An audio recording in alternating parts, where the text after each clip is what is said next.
Hey, what's good with it? Black Goose TV family, as always, double salute in the building. Your boy Fluence Boxing is back at it again. And surprisingly, or maybe not surprisingly, I'm not back with some Fluence Boxing news. We actually on a different side of the game. We on the MMA side of the game because I just want to talk to my people for real, for real. Like, I want to salute to all my OG family members because y'all know we was watching boxing, we was watching MMA, we was on all the sides of the combat sports side of the game. So anybody who's new to this joint, anybody who's expecting just boxing, that's never going to be this channel because I enjoy all combat sports. And a lot of y'all being like, okay, you enjoy a lot of combat sports, but you haven't really been covering a lot of MMA events. That's because I'm an OG, old school head when it comes to the MMA side of the game. And a lot of the people that I love, a lot of fighters that I was following, a lot of fighters that I just absolutely adored, they're on their way out. I'm gonna be honest with you. Like I always say, one of the sayings I always tell y'all,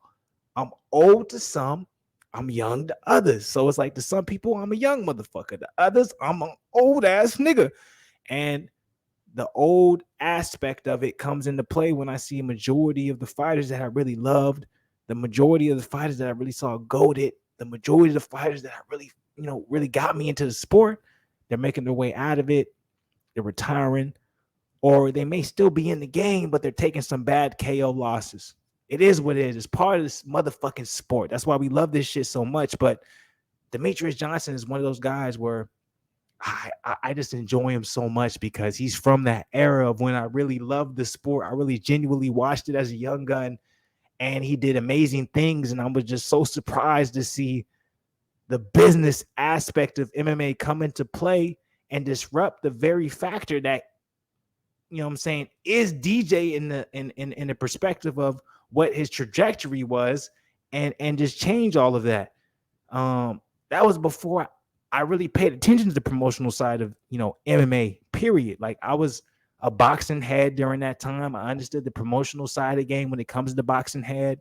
I loved MMA. I loved the boxing. I loved both, but MMA was so young at that time when I was, and it's still young. It's still young. It's not like I'm, like I said, old to some, young to others, excuse me. So it's still young, but at the same time, you can't you can't argue what it is when it comes to financials. Anyone who has any type of criticism who's an MMA fan and you criticize boxing and say, well, you never get the big fights done. Trust me, in 10 years, y'all going to be saying the same thing. It's just so new when it comes to MMA. We're all young. But I'm telling you, in 10 years, y'all going to say the same thing that y'all saying about boxing. What do I mean by that? We're going to get into it. Demetrious Johnson goes over to one championship. In my personal opinion, I'm trying to figure out, why is there so many MMA outlets who are not covering the fact that Demetrious Johnson did an absolutely amazing thing? Because of promotional boundaries, right? You have to be in a position where you have no connection or no ties or no obligations to a particular company to report on this particular fight. So, of course, you see MMA fighting doing it with Ariel Helwani. Of course, they're not tied to any particular organization when it comes to MMA. Mortal Kombat, salute to, Ultra Combat, salute to them. I said Mortal Kombat, excuse me, guys. Morning Combat is salute to them. They have no specific tie to any organization, even though technically they do have a tie, and that's to Bellator, because Bellator is specifically with Showtime. But they also understand that, nigga, there ain't no money in making sure that you are tied up with just, one specific entity when it comes to this MMA shit. We want to talk that shit when it comes to MMA, and we want to talk like it's different from boxing, but MMA is so young. I'm a boxing head. Nigga, MMA is heading to the same exact shit as boxing when it comes to promotional companies, when it comes to y'all trying to make it seem like one promotional company has all the best fighters. Like, it's the same.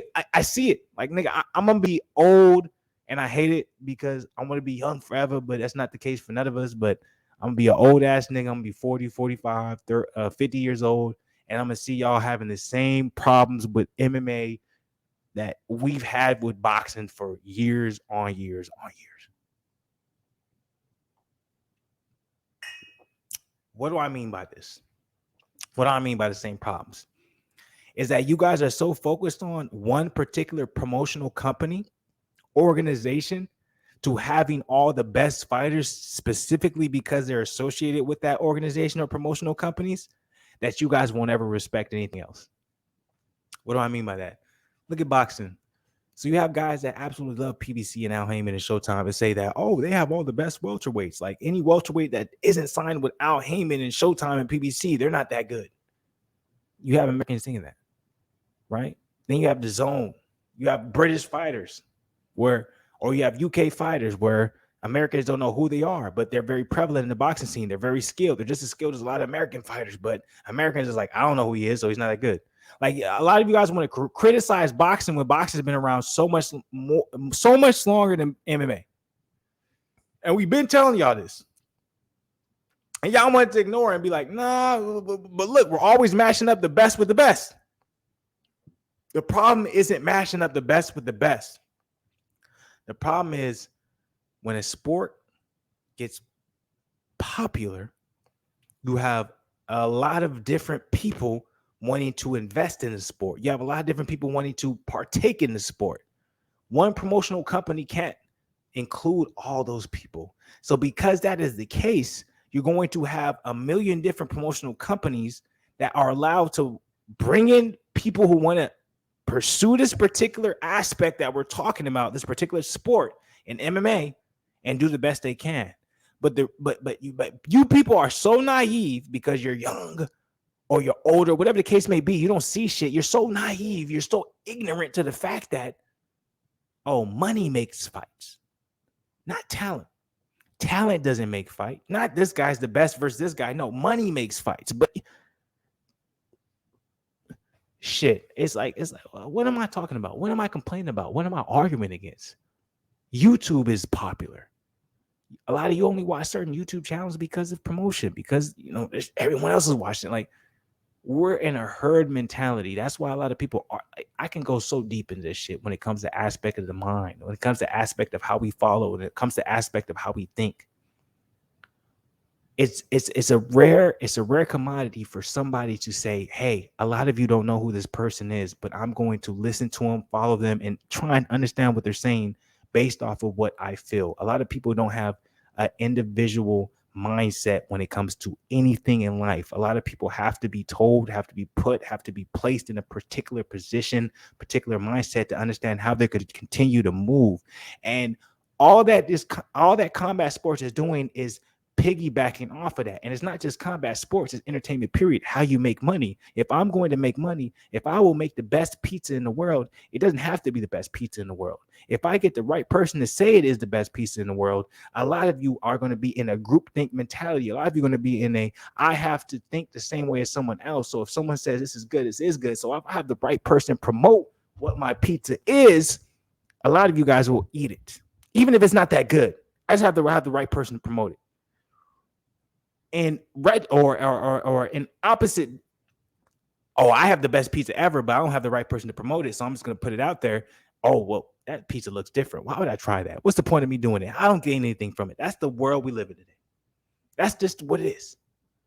And so to bring this thing full circle, because I probably went crazy off the base, to bring all this in full circle when it comes to Demetrious Johnson is, Demetrious Johnson has never been looked at as a fighter when it comes to what he's done as someone who can move the needle. He's smaller. He's 125. He's 5'3". It doesn't make any sense. What's crazy is when you look at how this motherfucker has shipped. If he was still in the UFC, if the UFC decided to make him a superstar, he would have been a superstar. And that's something that we always talked about.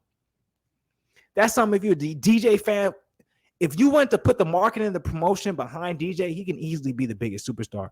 How can you argue that John Jones is the best ever and he has 2 or 3 title defenses over Demetrious Johnson, but you aren't going to acknowledge Demetrious Johnson is one of the best ever when he literally created a weight division for your fucking promotion, for your organization? All this bullshit talking about, oh, Demetrious Johnson isn't that good because he avoided the TJ Dillashaw fight. Nigga, do your research. He wanted the TJ Dillashaw fight. He said he wanted that fight. All he asked for was to be compensated. I want to make $1 million. Now you see the UFC has no problem with paying a nigga $1 million who doesn't even deserve $1 million. He ain't never even come close to what DJ did, and he's paying and the UFC's paying $1 million. Mitch was like, hey, if you want me to fight TJ doesn't want to give up his. You don't want me to. Like if TJ didn't make the weight, you're saying if he doesn't make the weight, I still have to fight him and give up my belt. So if that's the case, let me get a meal. Because in my opinion, if he can't make the weight, I should have the opportunity to take his belt. And you're saying no. That's not ducking. That's y'all being naive and not doing your fucking research. And it's ridiculous. So I just want to say this, man, for real, because I went on a long rant. And I don't know if it even have to do with DJ. I'm going to say DJ is the greatest ever to do it. He's above John Jones. He's above GSP. He's above any of these motherfuckers y'all want to talk about. There's no one above DJ when it comes to MMA, period. And a lot of y'all want to put his weight, his height, all that shit. None of that matters. None of it matters because at the end of the day, you can do that for any specific champ. Why doesn't it matter? Oh, DJ is too small. He's fought smaller opponents. Well, he just knocked out Adrian Moraes, and he's literally 2 weight classes above him. But apparently, DJ was scared to fight TJ Dillashaw, who was a weight class above him. Like, I'ma believe that?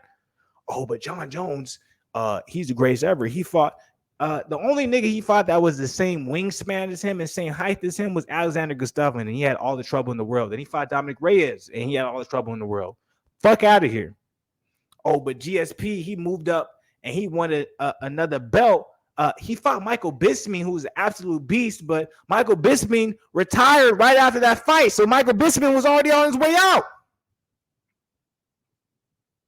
Y'all niggas is biasing on some bullshit. Y'all already know I'm going to clip the shit out of this motherfucking video. Because I'm tired of y'all disrespecting DJ. I love DJ to the... That's going to be my next... And no disrespect to Michael Bisping, because if y'all see that, the UFC gym shirt I'm pointing to? Y'all see the UFC gym shirt I'm pointing to right there? I've always been a Michael Bisping fan before he had a title. That's a signed UFC gym shirt from Michael Bisping before he had the title. I've always been a Michael Bisping fan. My older brother, salute to him, Flex. I love that nigga to the day I die.